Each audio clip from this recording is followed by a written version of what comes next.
மாப்பிள்ளை அந்த பிள்ளை நல்லா இருக்குல்ல? நல்லா இருக்கு. சரி கொஞ்சம் பூஸ்ட் கொடு. அண்ணே நம்ம கொஞ்சம் பூஸ்ட் கொடுங்க. அதெல்லாம் போடாதீங்கடா, ஹெல்த்து போயிரும்டா.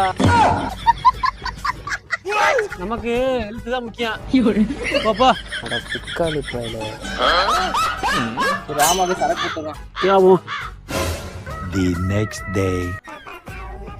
பங்காளி நமக்கு ஒரு பீடி கொடு பங்காளி. புகை பிடித்தால் புற்றுநோயை உண்டாக்கும். வீடியோ முடிச்சுட்டானே எழுத்து போயிரும்னே. போ என்கிட்ட வாங்கி குடிச்சப்பெல்லாம் இன்னைக்கு எனக்கே கிளாஸ் எடுக்கிறீங்க. என்னடா பண்றது மண்டகா இதா.